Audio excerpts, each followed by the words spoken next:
Екі балықшы болған екен. Біреу көп Құдайға сенеді екен. Үйінде Құдай көп.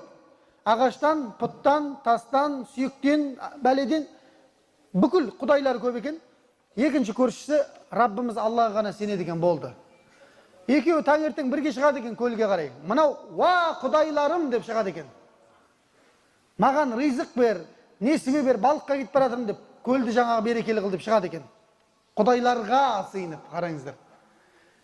Мынау ше, Раббым, сен ризық берушісің ғой, саған сендім деп шығады екен. Екеуі барады, анау көлге лақтырады, рахат түсе береді ғой.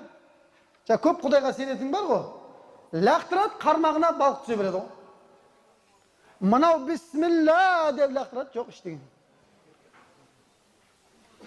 Аллаху акбар деп лақтырады, жоқ іштеген. Іштеген түспейді анаған. Соңында не болды? Шам намазы болды, болды, ымырт дейді бұны. Үйге қайтатын уақыт болды. Анау деген бүкіл себетін толтырып алған жағы. Мына Божие. Көп Құдайға сыйынатын. Мынау дым жоқ, бір кезде шамның уақытында бір балық түсті дейді жағы. Тәу балық екен, ой, машалла, қуанып, қармағын бейт ілік ішінен алып атқан кезде балық деген қанатымен ұрып, көлге секіріп кетеді. Қолға ұсталмайды ғой балық деген. Ал енді, жайлап, бісміллә деп, мұнаң дініне қарай өтуге тура келіп тұр ғой енді. Не істейсің, өтіп кетесің мән жерде? Міне, ренжу деген осылай басталады Құдайға. Көрдіңіздер ме? Осылай басталады. Так, мен Аллаға сеніп келдім. Мен 5 уақыт намаз оқимын, маған бермейді, мынаған береді.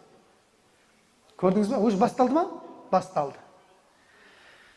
Бірақ дейді, мына оқиғадан періштелердің өзі қиналып кетті дейді ғой. Сонда періштелер қиналып кетті дейді мына оқиғадан. Действительно адам қиналатын оқиға ғой. Не ойлайсың Құдай туралы, Анжел? Не ойлайсың, айтшы ал. Сонда періштелер айтты, Раббымыз дейді, мына пендің саған сыйынып шықты ғой деп айтады дейді ғой. Бір балық бермедің ғой деп. Сонда Алла Тағала, періштелер, мына қолымның жәннаттағы салынып жатқан үйін көре қойыңдар деп айтты дейді. Сөйтсе дәу зәулім сарай үй салынып жатыр екен кісіге. Неге десе, соңына дейін тұрған екен ғой.